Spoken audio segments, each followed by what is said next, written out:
আমার প্রিয় ছাত্রছাত্রীবৃন্দ, সিধু কানহু বিরসা ইউনিভার্সিটির অন্তর্গত বিভিন্ন কলেজে যে সমস্ত ছাত্রছাত্রী থার্ড সেমিস্টারে পড়াশোনা করছে এবং তোমাদের এডুকেশন মেজর পেপার রয়েছে, তোমাদের জন্য এই ভিডিওটি অবশ্যই ভিডিওটি শেষ পর্যন্ত দেখবে, কোনো রকমের স্কিপ করবে না, তাহলে তোমাদেরই প্রয়োজনীয় ইনফরমেশন তোমরা জানতে পারবে না।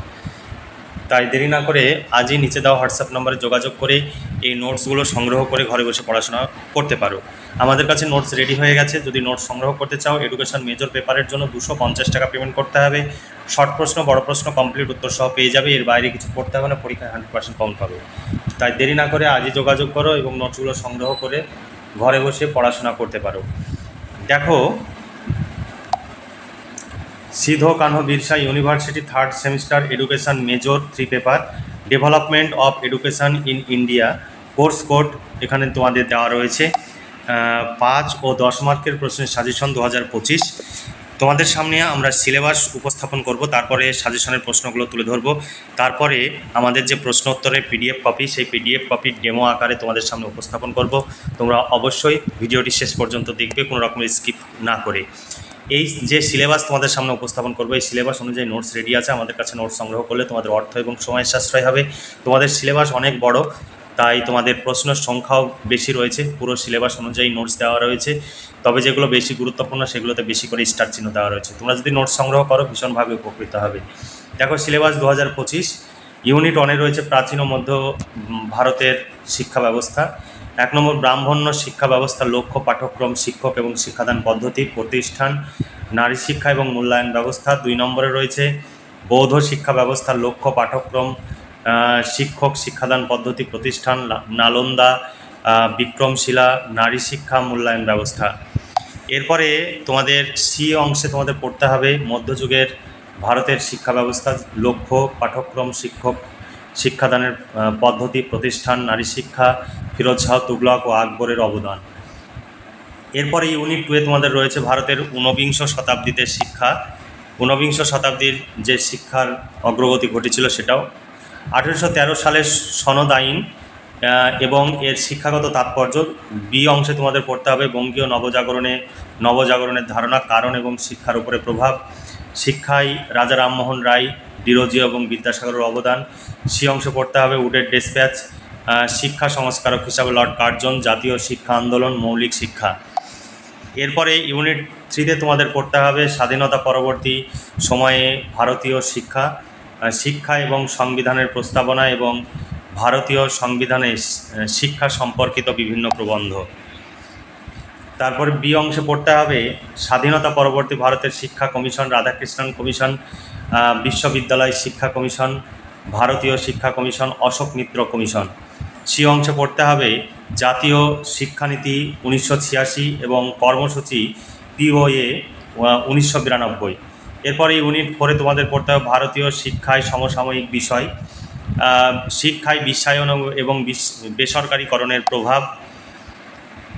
তারপরে বি অংশে পড়তে হবে সবার জন্য শিক্ষা এবং জীবনব্যাপী শিক্ষা। সি অংশে পড়তে হবে নতুন শিক্ষানীতি 2020। এই ছিল তোমাদের সিলেবাস। এই সিলেবাস অনুযায়ী নোটস রেডি আছে। তোমরা যদি সংগ্রহ করতে চাও 250 টাকা পেমেন্ট করতে হবে। শর্ট প্রশ্ন, বড় প্রশ্ন, কমপ্লিট উত্তর সহ পেয়ে যাবে। এর বাইরে কিছু পড়ার প্রয়োজন হবে না, পরীক্ষায় 100% কমন পাবে। তাই দেরি না করে আজই নিচে দেওয়া হোয়াটসঅ্যাপ নম্বরে যোগাযোগ করো এবং নোটসগুলো সংগ্রহ করে ঘরে বসে পড়াশোনা করতে পারো। তোমরা ভীষণভাবে উপকৃত হবে। দেখো, 5 ও 10 মার্কের প্রশ্নের সাজেশন 2025। দেখো, ইউনিট 1-এ তোমাদের কি রয়েছে প্রাচীন ও মধ্যযুগীয় ভারতের শিক্ষা ব্যবস্থা। ইউনিট 1-এর এ বিভাগ থেকে ব্রাহ্মণ্য শিক্ষা অনুসারে শিক্ষার লক্ষ্য, পাঠ্যক্রম, শিক্ষণ পদ্ধতি, শিক্ষক শিক্ষার্থী সম্পর্ক আলোচনা করো। 2 নম্বর ব্রাহ্মণ্য শিক্ষা ব্যবস্থার বৈশিষ্ট্যগুলি আলোচনা করো। 3 নম্বর প্রাচীন ভারতের ব্রাহ্মণ্য শিক্ষা প্রতিষ্ঠান হিসাবে তক্ষশিলার অবদান আলোচনা করো। এরপরে বি অংশে তোমাদের পড়তে হবে বৌদ্ধ শিক্ষা ব্যবস্থার লক্ষ্য, উদ্দেশ্য, পাঠ্যক্রম, শিক্ষণ পদ্ধতি, শিক্ষক শিক্ষার্থী সম্পর্ক এবং মূল্যায়ন প্রক্রিয়া সম্পর্কে আলোচনা করো। ভীষণ গুরুত্বপূর্ণ প্রশ্ন। তারপর 2 নম্বর বৌদ্ধ শিক্ষা ব্যবস্থার বৈশিষ্ট্যগুলি আলোচনা করো। 3 নম্বর ব্রাহ্মণ্য বৌদ্ধ শিক্ষা ব্যবস্থা তুলনামূলক আলোচনা করো। বৌদ্ধ শিক্ষা প্রতিষ্ঠান হিসাবে নালন্দা বিশ্ববিদ্যালয়ের অবদান আলোচনা করো। তারপরে বৌদ্ধ শিক্ষা প্রতিষ্ঠান হিসাবে বিক্রমশিলা বিশ্ববিদ্যালয়ের অবদান আলোচনা করো। এরপরে মধ্যযুগীয় শিক্ষা ব্যবস্থা থেকে তোমাদের প্রশ্ন, মধ্যযুগীয় শিক্ষা ব্যবস্থার প্রধান বৈশিষ্ট্যগুলি আলোচনা করো, অথবা মধ্যযুগীয় শিক্ষা বলতে কী বোঝো, মধ্যযুগীয় শিক্ষার উল্লেখযোগ্য বৈশিষ্ট্যগুলি সম্পর্কে লেখো। 2 নম্বর, মধ্যযুগীয় শিক্ষা ব্যবস্থার লক্ষ্য, উদ্দেশ্য, পাঠ্যক্রম, শিক্ষণ পদ্ধতি, শিক্ষক শিক্ষার্থী সম্পর্ক ও মূল্যায়ন প্রক্রিয়া সম্পর্কে আলোচনা করো। 3 নম্বর, শিক্ষাক্ষেত্রে সম্রাট আকবরের অবদান আলোচনা করো বা ভূমিকা আলোচনা করো। তারপরে মক্তব ও মাদ্রাসা শিক্ষার মধ্যে পার্থক্য লেখো। মধ্যযুগীয় শিক্ষা ব্যবস্থায় ফিরোজ শাহ তুগলকের অবদান আলোচনা করো। মধ্যযুগীয় শিক্ষা প্রতিষ্ঠান হিসাবে ফতেপুর সিক্রির গুরুত্ব আলোচনা করো। এরপরে তোমাদের ইউনিট 2-এ যেগুলো পড়তে হবে, 1813 সালে চার্টার অ্যাক্ট এর তাৎপর্য ব্যাখ্যা করো, বা চার্টার সনদ বা সনদ আইন সম্পর্কে ব্যাখ্যা করো, অনেক অথবা দেওয়া রয়েছে। তারপরে মেকলে মিনিটের গুরুত্ব আলোচনা করো। তারপর বি অংশে তোমাদের পড়তে হবে রেনেসাঁস বা নবজাগরণ বলতে কী বোঝো, বাংলায় রেনেসা বা নবজাগরণের বৈশিষ্ট্যগুলি লেখো, বা বাংলায় নবজাগরণের প্রভাব বা গুরুত্ব সম্পর্কে লেখো। বাংলায় রেনেসা বা নবজাগরণের কারণগুলি সম্পর্কে আলোচনা করো। তারপরে 3 নম্বর প্রশ্ন, নবজাগরণের অন্যতম প্রধান প্রাণপুরুষ কে ছিলেন? নবজাগরণের মূল 2টি উদ্দেশ্য লেখো। শিক্ষাক্ষেত্রে নবজাগরণের প্রভাব বা গুরুত্ব আলোচনা করো। সমাজ সংস্কারক বা শিক্ষা সংস্কারক হিসাবে রাজা রামমোহন রায়ের অবদান আলোচনা করো। শিক্ষা ও সমাজ সংস্কারক হিসাবে ডিরোজিওর অবদান আলোচনা করো। তারপরে শিক্ষাক্ষেত্রে বিদ্যাসাগরের অবদান আলোচনা করো। তারপরে প্রশ্ন, উডের ডেসপ্যাচের প্রেক্ষাপট বর্ণনা করো। উডের ডেসপ্যাচে বর্ণিত শিক্ষার উদ্দেশ্যগুলি লেখো। 2 নম্বর, উডের ডেসপ্যাচের সুপারিশগুলি উল্লেখ করো বা সুপারিশ সমূহ লেখো। ভারতীয় শিক্ষাক্ষেত্রে উডের ডেসপ্যাচের গুরুত্ব আলোচনা করো। 3 নম্বর প্রশ্ন, লর্ড কার্জনের শিক্ষানীতি এবং ভারতীয় শিক্ষা আন্দোলন। লর্ড কার্জনের শিক্ষা সংস্কারে সিমলা সম্মেলনের গুরুত্ব লেখো। তারপর 2 নম্বর, লর্ড কার্জনের উচ্চ শিক্ষা সংস্কারের জন্য ভারতীয় বিশ্ববিদ্যালয় কমিশন নিয়োগের কারণগুলি লেখো। লর্ড কার্জনের ভারতীয় বিশ্ববিদ্যালয় আইন ব্যাখ্যা করো। ভারতীয় বিশ্ববিদ্যালয় কমিশন 1902 গঠন ও সুপারিশ সম্পর্কে আলোচনা করো। সমালোচনা সহ লর্ড কার্জনের শিক্ষানীতি আলোচনা করো। লর্ড কার্জনের অবদান আলোচনা করো, এখানে অথবা দেওয়া রয়েছে। তারপরে জাতীয় শিক্ষা আন্দোলনের কারণ ও পর্যায়গুলি সম্পর্কে আলোচনা করো। জাতীয় শিক্ষা আন্দোলনের প্রভাব বা গুরুত্ব সম্পর্কে আলোচনা করো।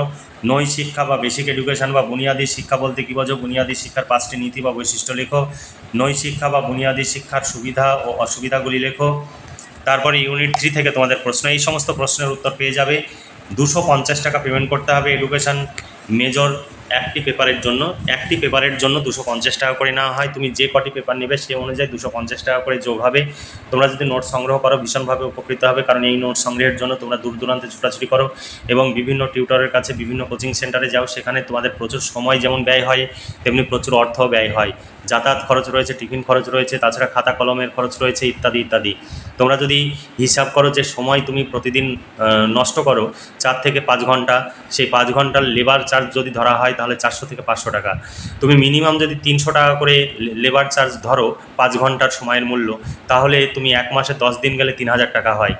আর তুমি সেই সময়টা তোমরা এইভাবে নষ্ট না করে আমাদের কাছে মাত্র 250 টাকায় এডুকেশন মেজরের নোটস পেয়ে যাবে। নোটসটা সংগ্রহ করে ঘরে বসে পড়াশোনা করতে পারবে, সেই সঙ্গে কম্পিটিটিভ পরীক্ষার জন্য প্রস্তুতি নিতে পারবে বা কোনো টেকনিক্যাল কাজ তুমি শিখতে পারবে, যার ফলে ভবিষ্যৎ কর্মজীবনে উপনীত হওয়ার ক্ষেত্রে তোমাকে অনেকটাই সুবিধা এনে দেবে।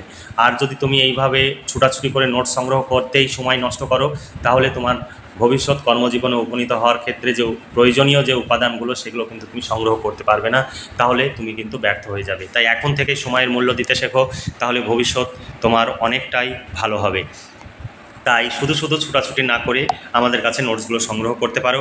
ভিডিওটি ভালো লাগলে অবশ্যই ভিডিওতে লাইক করবে, বন্ধুদের সঙ্গে শেয়ার করবে, তাহলে আমাদের যে নোটস সাজেশন তৈরি করার উৎসাহ সেটা বৃদ্ধি পাবে। সেই সঙ্গে আমাদের কাছে নোটস যদি সংগ্রহ করো, তাহলে আমাদের যে বিপুল খরচ, সেই খরচ তোলা সম্ভব হলে পরবর্তী সেমিস্টারেও আমাদের কাছে নোটস পেয়ে যাবে। দেখো 3 নম্বর ইউনিটের 1 নম্বর অধ্যায় থেকে প্রশ্ন, ভারতীয় সংবিধানে উল্লেখিত নারী শিক্ষা সম্পর্কিত সুপারিশগুলি আলোচনা করো। 2 নম্বর, শিক্ষা সম্পর্কিত সংবিধানের প্রস্তাবনা সম্পর্কে আলোচনা করো। 3 নম্বর, ভারতীয় সংবিধানে উল্লেখিত শিক্ষা সমতা বিধানের জন্য উল্লেখিত ধারাগুলি সম্পর্কে আলোচনা করো। তারপরে বি অধ্যায় থেকে তোমাদের পড়তে হবে বিশ্ববিদ্যালয় কমিশন 1848-49 বা রাধাকৃষ্ণন কমিশনের কমিশনে উচ্চশিক্ষার লক্ষ্য সম্পর্কে কি বলা হয়েছে? 2 নম্বর, রাধাকৃষ্ণন বিশ্ববিদ্যালয়ের শিক্ষা কমিশন সম্পর্কে রাধাকৃষ্ণন কমিশনের সুপারিশগুলি লেখো। 3 নম্বর, বিশ্ববিদ্যালয় শিক্ষার পাঠ্যক্রম সম্পর্কে রাধাকৃষ্ণন কমিশনের সুপারিশগুলি লেখো। গ্রামীণ বিশ্ববিদ্যালয় সম্পর্কে রাধাকৃষ্ণন কমিশনের সুপারিশগুলি লেখো। তারপরে পরীক্ষা পদ্ধতির সংস্কার সম্পর্কে রাধাকৃষ্ণন কমিশনের সুপারিশগুলি উল্লেখ করো। তারপরে ভারতীয় শিক্ষার ইতিহাসে রাধাকৃষ্ণন কমিশনের সুপারিশ বা গুরুত্বগুলি লেখো। তারপরে শিক্ষা কমিশন 1964-66 এই অধ্যায় থেকে তোমাদের প্রশ্ন। শিক্ষা ও জাতীয় লক্ষ্য সম্পর্কে কোঠারি কমিশনের প্রতিবেদন সম্পর্কে লেখো। শিক্ষার পরিবর্তন বিষয়ে কোঠারি কমিশনের সুপারিশগুলি লেখো। প্রাথমিক শিক্ষার পাঠ্যক্রম সম্পর্কে কোঠারি কমিশনের সুপারিশ। মাধ্যমিক শিক্ষার পাঠ্যক্রম সম্পর্কে কোঠারি কমিশনের সুপারিশ। তারপরে কোঠারি কমিশন ও মুদালিয়ার কমিশনের তুলনামূলক আলোচনা। কোঠারি কমিশনের উল্লেখিত শিক্ষায় সমসুযোগের সুপারিশ সম্পর্কে আলোচনা করো। এর প্রধান সমস্যা ও সমাধানের উপায়গুলি সম্পর্কে লেখো। সি অধ্যায় থেকে তোমাদের যেগুলো পড়তে হবে, ভারত জাতীয় শিক্ষানীতিতে শিশুর পরিচর্যা সংক্রান্ত 1986 শিক্ষার সুপারিশগুলি উল্লেখ করো। এখানে প্রশ্ন আরও অথবা দেওয়া রয়েছে। 1886 সালে জাতীয় শিক্ষানীতি ব্যাখ্যা করে এই নীতিতে উল্লেখিত অপারেশন ব্ল্যাকবোর্ডের কর্মসূচি সম্পর্কে আলোচনা করো। তারপরে জাতীয় শিক্ষা পদ্ধতি 1992 প্রধান সুপারিশগুলি আলোচনা করো, অথবা 1992 জাতীয় শিক্ষানীতির রূপায়ণ কর্মসূচির POA 1992 উপর একটি সংক্ষিপ্ত টিকা লেখো। তারপর জাতীয় শিক্ষানীতি 1986 শিক্ষায় সমসুযোগের সমস্যা সমাধানের সুপারিশগুলি আলোচনা করো। গ্রামীণ বিশ্ববিদ্যালয় সম্পর্কে আলোচনা করো। তারপর 1986 জাতীয় শিক্ষানীতিতে নবোদয় বিদ্যালয়ের কর্মসূচি যে কর্মসূচি গ্রহণ করা হয়েছিল তার সেই সম্পর্কে আলোচনা করো। তারপরে ইউনিট 4 থেকে তোমাদের প্রশ্ন। ইউনিট 4-এর এই অধ্যায় থেকে বিশ্বায়ন কি, বিশ্বায়ন সম্পর্কে সংক্ষেপে আলোচনা করো। তারপরে শিক্ষার সাথে বিশ্বায়নের সম্পর্ক আলোচনা করো। ভারতের শিক্ষা ব্যবস্থায় বেসরকারীকরণের কারণ লেখো। শিক্ষায় বেসরকারীকরণের প্রভাব সম্পর্কে আলোচনা করো। এরপরে বি অধ্যায় থেকে তোমাদের প্রশ্ন, সবার জন্য শিক্ষা বলতে কী বোঝো? সবার জন্য শিক্ষার বৈশিষ্ট্যগুলি আলোচনা করো। জীবনব্যাপী শিক্ষা সম্পর্কে আলোচনা করো বা জীবনকেন্দ্রিক শিক্ষা বলতে কী বোঝো? জীবনকেন্দ্রিক শিক্ষার বৈশিষ্ট্যগুলি লেখো। সি অধ্যায় থেকে তোমাদের প্রশ্ন, নতুন শিক্ষানীতি 2020 সম্পর্কে সংক্ষিপ্ত টিকা লেখো। এখানে অনেকগুলো অথবা দেওয়া রয়েছে, দেখতে পাচ্ছ বিভিন্নভাবে প্রশ্ন আসতে পারে। সেই প্রশ্নের উত্তর তোমরা আমাদের যে নোটস, সেই নোটস সংগ্রহ করলে সমস্ত প্রশ্নের উত্তর তোমরা করতে পারবে। প্রতি পেপারের জন্য 250 টাকা করে পেমেন্ট করতে হবে। শর্ট প্রশ্ন, বড় প্রশ্ন কমপ্লিট উত্তর সহ পেয়ে যাবে। তোমরা যদি নোটস সংগ্রহ করো তোমরা ভীষণভাবে উপকৃত হবে। তোমরা এই নোটস সংগ্রহের জন্য বিভিন্ন দূর দূরান্তে ছোটাছুটি করো এবং প্রচুর সময় অর্থ ব্যয় করো। আমাদের কাছে নোটস সংগ্রহ করলে তোমাদের অর্থ সময়ের সাশ্রয় হবে। নিচে দেওয়া হোয়াটসঅ্যাপ নাম্বারটি PhonePe, Google pay, Paytm number, এই নাম্বারেই তোমাদের পেমেন্ট করতে হবে এবং পেমেন্টের অরিজিনাল রিসিপ্ট কপিটি আমাদের এই হোয়াটসঅ্যাপ নাম্বারে শেয়ার করতে হবে এবং লিখে দিতে হবে সিধু কানু বিরসা ইউনিভার্সিটি বা SKBU 3rd semester education major. তাহলেই তোমাদের প্রশ্নোত্তরের PDF কপি পাঠিয়ে দেওয়া হবে। এটি একটি জেনুইন সংস্থা। এখানে তোমরা চোখ বন্ধ করে আমাদের বিশ্বাস করতে পারো, কারণ আমাদের এখানে 12খানা ইউনিভার্সিটির নোটস তৈরি করা হয় এবং সেই নোটসগুলো ছেলে মেয়েদের এবং কলেজের টিচাররা, এমনকি যারা টিউশন পড়ায়, তারা আমাদের কাছ থেকে নোটসগুলো সংগ্রহ করে টিউশন পড়ায়। তোমরা যদি আমাদের কাছে নোটস সংগ্রহ করো, টিউশন পড়তে যাওয়ার কোনো প্রয়োজন হবে না। তাই তোমরা যদি নোটস সংগ্রহ করো ভীষণভাবে উপকৃত হবে। এবার চলো দেখে নিই ডেমো সাজেশন ভিত্তিক প্রশ্ন উত্তরের যে ডেমো PDF কপি, সেই PDF কপি দেখাচ্ছি। প্রশ্নগুলো ইংলিশ এবং বাংলা উভয় ভার্সানে রয়েছে এবং উত্তরগুলো পয়েন্টস আকারে সুন্দর করে লেখা রয়েছে। তোমরা যদি এইভাবে পরীক্ষায় লিখে আসতে পারো খুব ভালো মার্কস পাবে।